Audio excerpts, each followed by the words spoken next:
Essa é a primeira vez que o município de Angra dos Reis recebe o Debate Cultural, que é um evento promovido pelo Conselho Regional de Administração.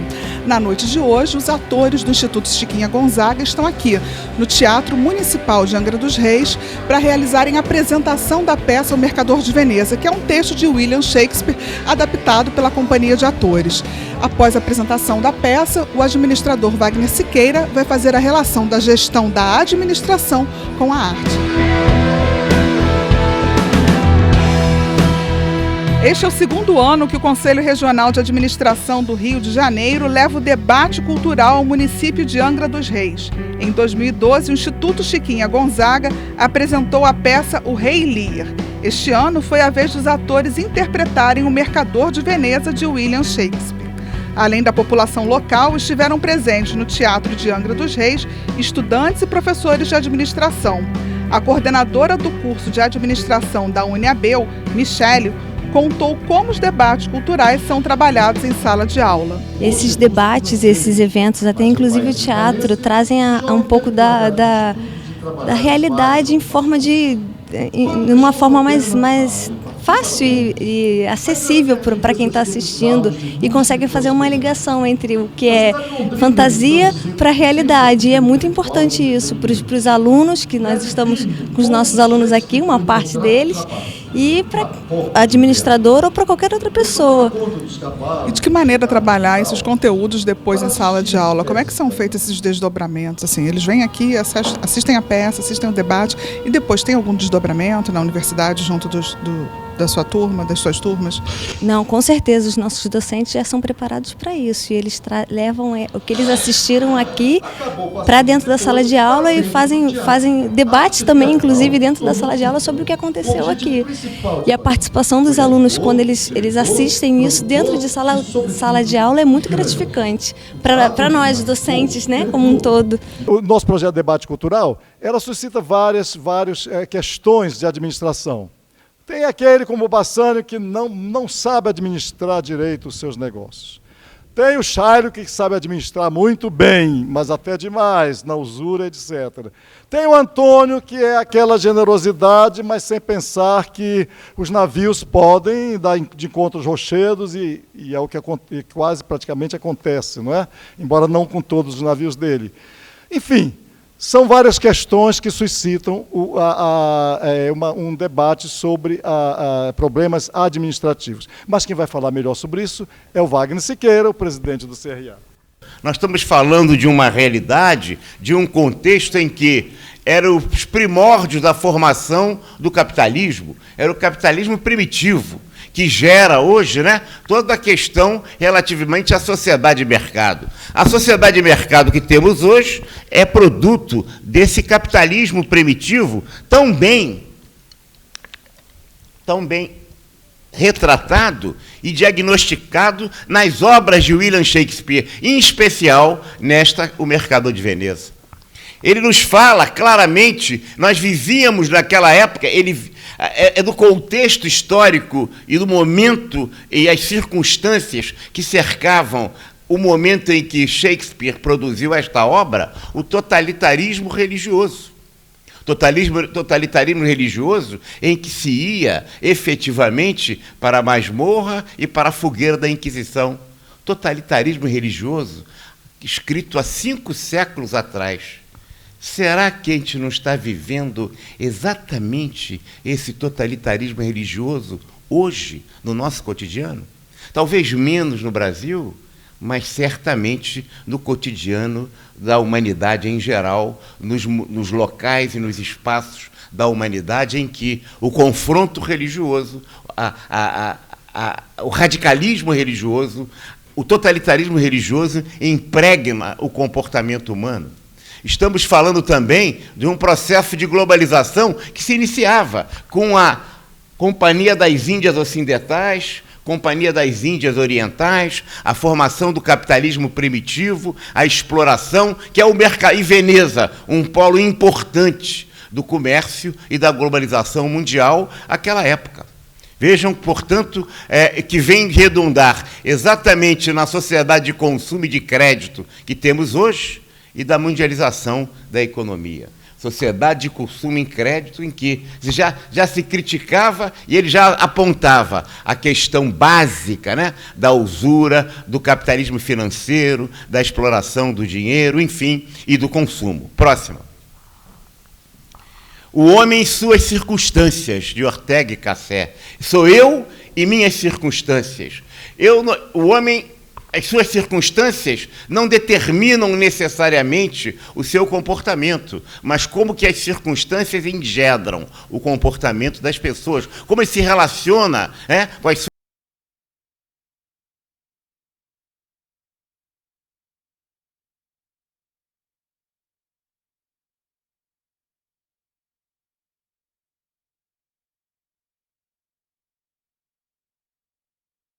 entre a vida, como disse, fora e dentro da empresa. A ideologia do... Está difícil de ler, não está não? Está fora do foco. A ideologia dominante na construção do momento histórico. Ele nos fala desse totalitarismo e do preconceito. Nos fala da questão judeu-cristão, mas nos fala também da questão da mulher e do homem, mas nos fala subrepeticiamente também do homossexualismo entre Antônio e Bassanio, não efetivamente assumido. Enfim, eles tocam, vejam bem, num momento histórico em que vivia, em que essas circunstâncias eram efetivamente determinantes para a pessoa acabar na fogueira da Inquisição. A força, portanto, do preconceito e da... Sou eu? Vocês estão lá? Ah, eles estão na frente. A força do preconceito e da discriminação no mundo do trabalho e no universo da sociedade. A pior coisa que o preconceito faz com uma pessoa é... Próxima. A pior coisa que o preconceito faz com uma pessoa é fazê-la ser exatamente igual àquilo que o preconceito diz que ela é. Esse preconceito determina esse comportamento. A dignidade humana passa a ser uma questão de permissão social. Na exploração do homem pelo homem, na exploração de um pelo outro, nas relações de conflito entre pessoas. Próxima. Diz a peça, dentre outras, cada um que for analisar essa peça, for prestar atenção nos diálogos, for original, que é muito maior, 5 horas, né, Alberto? Hein, Raimundo, Alberto? 5 horas de peça, né? Nós fizemos aqui, e quero dizer que foi um resumo muito bem feito, uma síntese muito bem feita para o Raimundo Alberto e Eva Procta, que está por aí também. Cadê a Eva? Não está, está lá fora. Então, não é? Ou está lá dentro, não sei, no camarim. Que foi... Vejam bem, mas quem fosse debruçar na peça, e nos diálogos que tivemos aqui, a gente vai estar lá. A gente que é tida como sábia, apenas por nada dizer, por não dizer nada. Né? É inacreditável, né? Como tem pessoas que são promovidas porque, numa reunião de 5, ele não é o primeiro a chegar. Nem é o segundo, porque o primeiro pode querer discutir com ele. E nem é o terceiro, porque os dois possam começar a brigar e ele vai ter que dar opinião e se colocar na posição de um ou na posição do outro. Ele é o quarto. Também não vai ser o quinto para dizer que ele não está interessado na reunião. E quando um fala, ele presta atenção num, o outro fala também, ele presta atenção, e ele presta atenção no outro e acaba promovido. Os pseudos líderes, as promoções aos pseudos líderes, aos ausentes de corpo presente. Aquele camaleão organizacional, né, que muda de cor à medida em que mudam as circunstâncias da realidade do momento, que vê sempre para que lado que o vento está soprando e diz assim, eu nunca me arrependi daquilo que não disse. Né? Boca fechada não entra mosca, ou deixa que o tempo resolve, ser visto e não ser lembrado. Quantas organizações não promovem exatamente aqueles cima-do-muristas militantes, que não se expõem, que não tem, que são a revista de valores de aristas de convicções. Próximo. Tanto se adoece por comer demais, como por definhar a míngua, diz o personagem, né? A Pórcia, né? Não é, portanto, nenhuma sorte desprezível a gente se encontrar sempre no meio, nem lá, nem cá. Esse já é outro estilo. Vejam como o texto William Shakespeare nos mostra os estilos de lideranças e suas deformações, perversões, conotações. Esse já é diferente. O outro dizia, eu nunca me arrependi daquilo que não disse. Esse diz assim, é preciso, né, nem tanto ao céu, nem tanto a terra. Devagar com o andor, que o santo é de brasa. É preciso dividir a diferença. É preciso agradar a gregos e troianos. Tem que dar a criança, já nos diz lá, divide a criança, metade para um, metade para outro. Não é assim? É. Né? A sabedoria está no meio. Vamos evitar os extremos. Devagar com o andor, que o santo é de barros. Estilos de organização e estilos de liderança que afirmam e até pensam estar buscando a excelência do desempenho organizacional, quando, no máximo, estão buscando a incrementação, não a busca da excelência, mas da aceitabilidade. Próxima. Devagar, como disse, o mundo não se fez em um dia, né? É a busca do estilo de acomodação, de aconselhação, é o meio termo, é o meio do caminho, a administração do conflito, sempre contemporização e o bom senso. E a ditadura da maioria. Estamos vivendo no Brasil uma circunstância distinta. Em alguns casos, é a ditadura da minoria. Né? A ditadura da maioria é por quê? Porque democracia não é voto. Democracia é voto e voz. A maioria, claro, tem a prevalência, mas a maioria precisa compreender as razões da minoria, e a minoria compreender as razões da maioria, e a transação de um com o outro. Mas quando um impõe o outro, não há democracia, nem com a ditadura da maioria, nem com a ditadura da minoria. A ditadura da minoria que vira aristocracia. O Alfred Sloan, que foi um presidente da General Motors, importante, né, quando a Ford era a maior indústria do mundo e que ele transformou a GM na maior indústria automobilística na década de 30, 40, enquanto Ford dizia assim, o povo americano pode ter o carro da cor que quiser, contanto que seja preto. E é por isso que te via naqueles filmes do Elliot Ness, né, década de 20, 30, todos os carros eram pretos, era tudo produzido, né, pela fábrica Ford. O Alfred Sloan começou a fazer carro de todos os cores, assim, cada carro com a sua cor e com a necessidade ou com a bolsa de cada um. Mas ele dizia assim, o Drucker, que aprendeu muito com ele, foi consultor muito tempo dele, o Peter Drucker, aprendeu muito com ele, que ele dizia assim, quando todo mundo concorda, né, vamos pensar um pouquinho melhor, porque existe também o consenso do erro. É preciso ter a divergência, é preciso ter a contrariedade, é preciso ter a outra posição, é preciso ter força também no papel que a resistência à mudança oferece à efetivação da verdadeira mudança. O consenso do erro, que nem sempre a gente reflete e pensa sobre isso. Soluções viáveis, mas nem sempre as melhores. As soluções melhores é aquelas que evitam a ditadura da maioria, que faz com que a minoria tenha que se calar, e também não é a ditadura da minoria em que faz com que a minoria imponha os seus comportamentos sobre a imensa maioria, mas também não é produzido pelo consenso do erro em que as pessoas navegam no caminho errado. Próxima. Diz o personagem também, se fazer fosse tão fácil como falar, sobre aquilo que se deve fazer bem, as capelas seriam catedrais e as choupanas seriam grandes palácios. Melhores ainda seriam as sentenças, se fossem postas em práticas. Isso tem alguma coisa a ver com o Brasil de hoje, que estamos vivendo hoje? Nas divulgações pela TV do julgamento do mensalão no STF? É diferente isso? Em que tiver as sentenças sendo reduzidas a nada, né? Se fossem postas em práticas. Uma coisa é a intenção, outra coisa é a ação. Uma coisa é a teoria, outra coisa é a prática. Palavra e o gesto, dizer e o fazer, os valores proclamados e os valores reais. Ah, isso é o Anísio Teixeira, o educador brasileiro. Mas a gente tem que falar um autor americano, então Marcão, temos que falar um autor americano. Então, Chris Argyris, Teoria Esposada e Teoria de Uso. William Shakespeare já nos trazia essas mensagens. Vejam como é fantástico o estudo das organizações através das artes.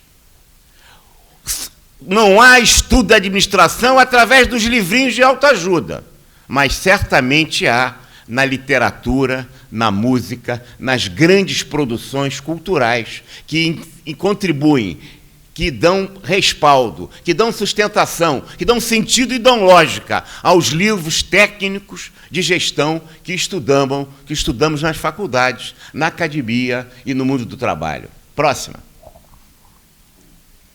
Ah, diz o personagem, não basta pensar coisas novas, é preciso transformá-las, né, em realidade. Não, isso ele não disse, não, isso aí sou eu. É porque botaram... Ô, Cássio, você botou a cor diferente ali, me enganou. Botou preto, eu... Isso aí é o reflexo de Pavlov, né? Olhei pretinho ali e já falei, transformar o tecnicamente novo no economicamente produtivo. Não basta pensar coisas novas, é preciso realizá-la. E vimos como a Pórcia, ao se travestir de jurista, como ela pensou novo e deu, à luz do direito e daquilo que estava muito claro, uma lógica absolutamente diferente. Portanto, os dadores de ideias são terríveis se eles não realizam aquilo que eles pensam, né? Os factóides. Ah, o mundo do trabalho tem dois tipos muito grandes, isso me faz pensar. Os vendedores de ilusões e os fazedores de medo. Vendedores de ilusão, está tudo uma maravilha. O Titanic está afundando e o cara está tocando a música que será, né? São os fazedores, né? Isso é os vendedores de ontem. Uma maravilha. Veja bem, esse negócio de crise de 2008 para o Brasil, isso é uma marolinha. A gente está vendo que marolinha que é essa, né? Aí, ó, e os fazedores de medo. Está tudo uma tragédia, vai tudo ser destruído. Nas empresas, como a gente tem isso, né? Essa é a alma humana, descrita por Shakespeare, descrita pelos autores do teatro que estudam fundamentalmente a essência do homem, a sua realidade. Mais do que fixar uma meta, o verdadeiro desafio é garantir o seu cumprimento. Próximo. Ah, diz o personagem, agora sim, sou grato à minha sorte, mas não confio nunca o meu patrimônio, o meu rico dinheirinho, né, a um só lugar e a um só banco. Isso significa, olha que mensagem fantástica para nós. Quando eu fiz faculdade de administração, bota tempo nisso, nos ensinavam para ser empregados de estatais, de multinacionais ou do governo. A gente era vocacionado para isso, mas também é o que tinha da nossa economia. Hoje, na faculdade, se fala muito no empreendedorismo, mas todo mundo tem que ser empreendedor. E quem não quer ser empreendedor, hein? Fica mal nessa história? Não. Esse é um papel também muito importante, só que o empreendedor não é aquele que joga tudo como um jogador compulsivo, mas né? Senão ele fica assim, ó, a multa que o agiota tem direito é um pedaço da carne do Antônio. E o Antônio, ao consentir isso, estava jogando no tudo ou nada, ao conta que os seus navios estavam ao mar, com todos os riscos que, naquela época, os navios também ofereciam no seu curso. Claro, dependendo também, os italianos continuam. Tinha um italiano há pouco tempo que afundou aquele navio, né? Que não pode ser esquecido também. Como é que ele chamava? Perto da costa. Na costa, na praia praticamente. Próximo. O perfil, portanto, do empreendedor. Você deve mesmo enveredar pelo seu negócio próprio? Queremos assumir realmente esse risco? Essa é uma questão importante, mas não necessariamente opção de todos, mas que deve ser considerada. O bom músico não tem que ser um bom escritor. Não é um jogo de roleta russa, do jogador compulsivo, não corre todos os riscos. E, portanto, o empreendedor também paga alguns pedágios. O pedágio emocional, o pedágio da solidão. O executivo é fundamentalmente um solidário. Às vezes, as suas decisões mais difíceis, ele vai ter que... Às vezes não, muitas das vezes. As decisões mais difíceis, ele vai ter que tomá-las sozinho. Ao arrepio de todos os demais, às vezes das pessoas mais próximas dele. Cada vez, quanto mais se sobe na escala hierárquica, mais solitário fica a pessoa. Mais solidão e mais insulado ele fica. O empreendedor é efetivamente aquele que está comprometido com esse processo. A sua própria família muitas vezes não o vai compreender. Próxima.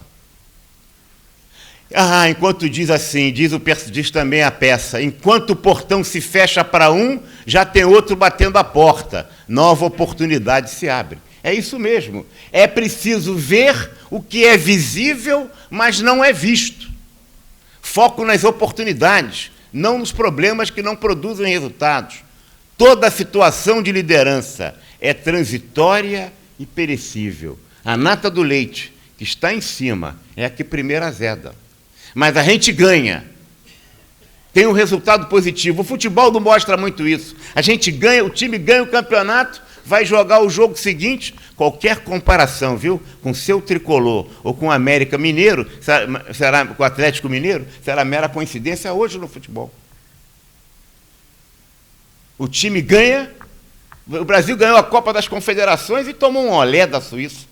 Imagina, a Suíça só sabe fazer relógio, não jogar futebol, né? Então, vejam que circunstâncias interessantes. A situação, aquele que está no topo é o que precisa mais se criticar, porque aquele que perde sempre vai se criticar, vai reformar. Mas aquele que está no topo não se critica, relaxa e perde a liderança. Próximo. Já estou terminando.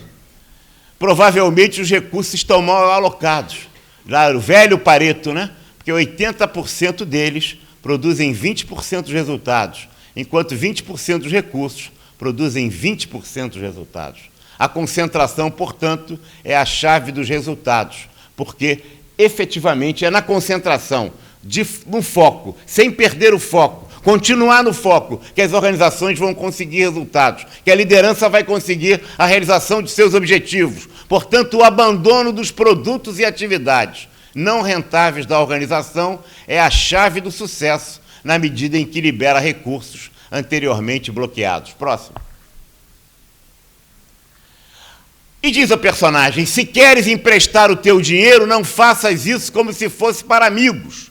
É melhor emprestar como se fosse para o inimigo, pois caso ele vir a faltar com o pagamento, é com a cara mais alegre que tu vais extorquir do pobre coitado tudo o que ele deve.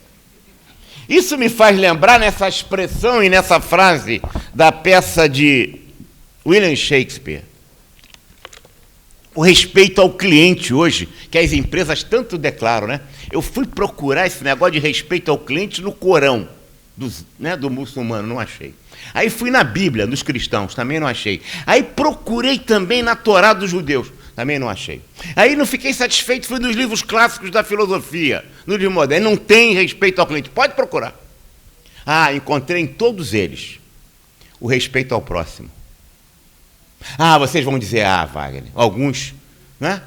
Mas o respeito ao próximo é o respeito ao cliente, porque o cliente é um próximo. Não. O cliente é um próximo que pode pagar, que tem um dinheirinho. Imagina, hein? A ética empresarial. Ética empresarial, essa é uma questão muito importante, que já apontava o nosso William Shakespeare. Ética empresarial, ética para ser ética tem que ser universal e desinteressada. Se eu sei que uma pessoa me trata bem, interessada no meu rico dinheirinho que eu vou deixar como herança, essa ética não tem nada de desinteressada, é de muito interessada. Ética empresarial, que quando o empregado diz que o produto que o cliente está pedindo, está procurando, é melhor e mais barato na loja da vizinha ali, no concorrente, e se ele fizer isso, ele é demitido, que ética empresarial? Ética empresarial é interessada e ética empresarial é particular. Portanto, a gente tem que olhar esses conceitos como conceitos importantes, que faz a sociedade avançar, mas que tem em seu bojo um processo muito grande de manipulação, mas é uma estratégia e um slogan de marketing importante, no sentido que faça a organização crescer. Nós, profissionais de administração, não podemos estar sujeitos a ser utilizado apenas nesse conceito, sem criticar a sua essência. Isso já era nos falado, de certa maneira, intrinsecamente no texto de William Shakespeare. Empresa cidadã. Empresa cidadã, o que é hoje? É a empresa que não desloca as suas fábricas, deixando miséria na fábrica, no espaço da fábrica que existia antes? Ou é a empresa que cumpre as leis de um país? Bom, a empresa que cumprir as leis do país é obrigação. Quem não cumpre lei do país devia ser preso. Bom, só num país como o nosso é que a gente espera que as leis um dia passem a ser cumpridas. Responsabilidade social, portanto, que é isso? Em que aqueles bancos, próxima para falar isso, em que esse agiota ainda acaba se convertendo, diz o Antônio, né? Já se mostra até bondoso. Aí responde o Bassânio: não confie nestas frases ditas por um biltre. Se o capitalismo tivesse espírito público, quem seria o melhor regime do mundo, né? Agora é o banco que ri. É o banco que, na responsabilidade social, tem prêmio de responsabilidade social e cobra os juros mais extorsivos do mundo, que faz do pobre Shylock um santo com aquele jurinho que ele cobrava. É aquela empresa que defende o meio ambiente, aquela ONG multinacional tão importante, financiada pelas empresas de petróleo. E a mesma empresa que é premiada como prêmio de responsabilidade social é a que mais degrada o meio ambiente. Ou não é? É. Então, vejam, esses são conceitos intrínsecos na obra de Shakespeare, no Mercador de Veneza. O banco está sempre disposto a repactuar a dívida. Você deve mais, deve mais. Evidentemente, quando ele diz pegar o coração, é isso que as organizações bancárias, financeiras fazem com os seus clientes. Aquele que não deve nada não tem nenhuma chance de arrumar empréstimo, mas aquele que deve muito, desde que pague um pouquinho, né, e não tem problema, ele efetivamente vai arrumar mais um dinheirinho. Pegue o dinheiro hoje, pague quando quiser e vai curtir no shopping center no fim de semana, comprando tudo o que você quiser. Em vez de ter a necessidade gerando a oferta, é a oferta que gera a demanda. Olha, o novo modelo iPhone, e não sei o que, G5, G4, né, já estamos fazendo fila para pegar o G5, já estamos falando em G6, a gente não consegue nem usar o G3. É que não funciona. Mas a gente já está pensando no G6, porque o G5 já está ficando velho, né? Então, plante direito divino da terra, antigamente, na época de Shakespeare. Ele falava do direito divino da terra do Bassânio, um aristocrata decadente, da burguesia, do judeu Shylock, a burguesia emergente. Nós estamos falando, portanto, no direito divino da terra, em que a aristocracia se constituía pelo direito de herança. Hoje nós temos o direito divino do capital, em que eis o mistério da fé, o Pai, o Filho e o Espírito Santo, numa só pessoa. O acionista, o empregado e o cliente, numa só pessoa. Tudo feito para o ganho do acionista, claro. Você, empregado, se não trabalhar mais e melhor, você não vai dar e não tratar melhor o cliente, o acionista não vai ganhar mais. Antes se tinha a aristocracia do campo, hoje se tem a aristocracia do capital. Próxima.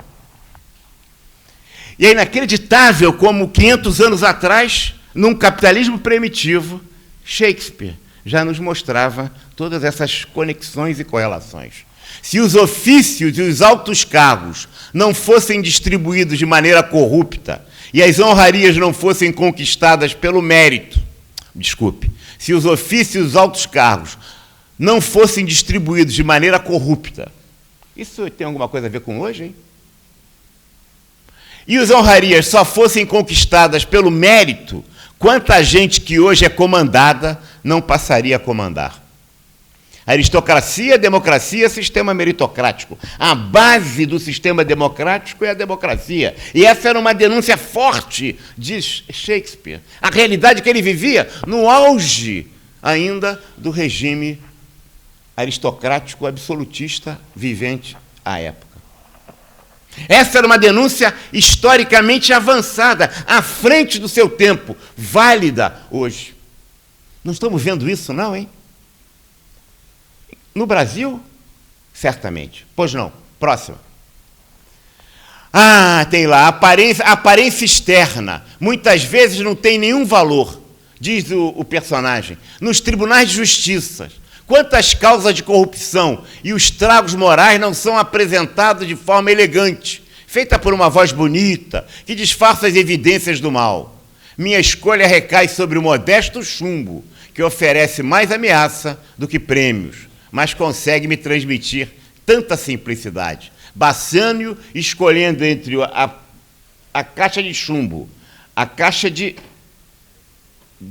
prata e a caixa de ouro, ele escolheu a caixa de cima, mostrando que não é a aparência que se deve buscar, mas a essência das coisas. Num país em que o sabe com quem está falando, né, já tão bem descritas há anos atrás por Roberto da Mata em Carnavais, Malandros e Heróis, né? Que numa passagem do filme, lembrando um filme, uma peça de Jorge Amado, no País dos Carnavais, né? Ele diz assim: eu só me senti 2 vezes brasileiro, efetivamente. Uma, quando sambei na avenida. Outra, quando sorrei Júlia, porque ela me traiu. O machismo, em sua essência, no mundo da empresa. Pois não, próximo.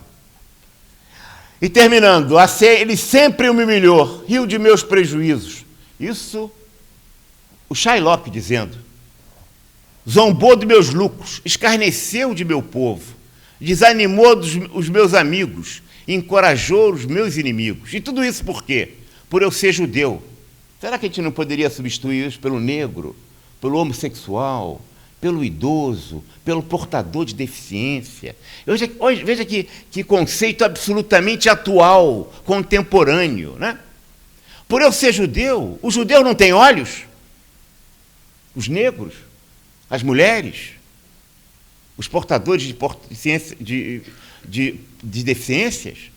Os judeus não têm mãos, órgãos e sentidos, inclinações e paixões? Não estão sujeitos às mesmas doenças? Não se curam com os mesmos remédios? Não se aquecem com o mesmo sol de verão e têm frio no mesmo inverno? Se em tudo somos iguais a vocês, temos direito iguais a tudo também. Aceitar a diferença, conviver com a diversidade, mostrar que, como aquele judeu fundamentalmente queria se vingar.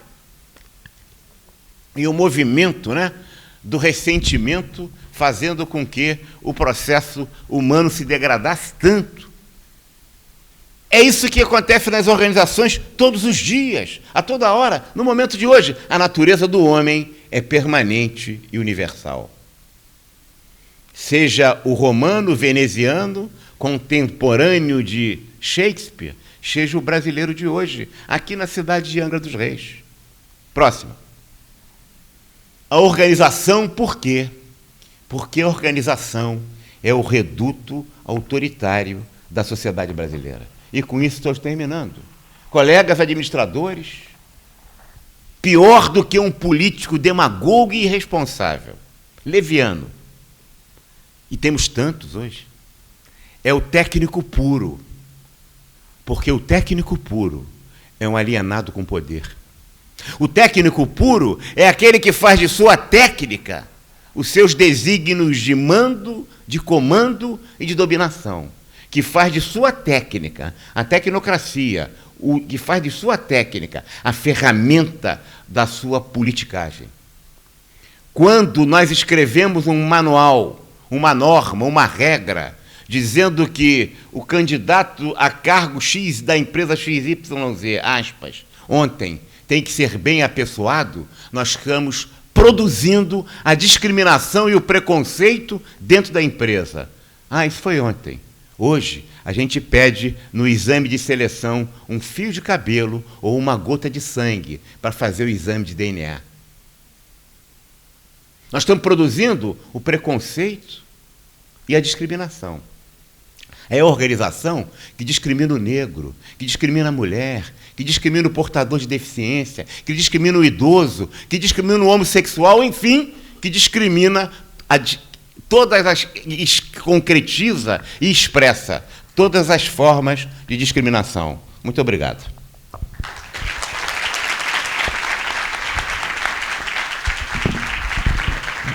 Bom, nós estamos abertos ao debate, perguntas, mas antes eu queria só complementar o que ele acabou de falar. Não sei se você chegou a ver, algumas pessoas aqui devem ter assistido, em um dos últimos programas do Jô Soares, esteve uma senhora que é presidente da Associação de Peritos, acho que do Brasil, eu acho. Essa senhora, ela começou como empregada doméstica aos 12 anos. Mas quando ela já tinha feito estudo, já tinha bastante estudo e bastante competência, passou em terceiro lugar no concurso de um banco, e eu acho que era um banco particular, claro. Quando ela chegou lá, ela foi várias vezes lá e nunca era admitida. Então, vai perguntar por que não era admitida. Aí o gerente pegou, mas ela ainda está aqui, todo dia ela está aqui, então chama aí. Quando chamou-a, disse mesmo a ela, que ela não poderia nunca trabalhar naquele banco, porque ela era muito feia. Ele até usou-se mesmo, a sua aparência é muito feia. Ela, na verdade, era negra e era feia, ela não era bonita. Mas acredito que ali havia as duas coisas, o preconceito racial e o preconceito da beleza, da aparência que exigem sempre, né, eles querem sempre funcionário. Antigamente, as coisas mudaram bastante, mas antigamente era assim. Pois bem, essa senhora, ela depois se tornou uma funcionária do Detran, e ela não foi admitida no banco, mas continuou a carreira dela.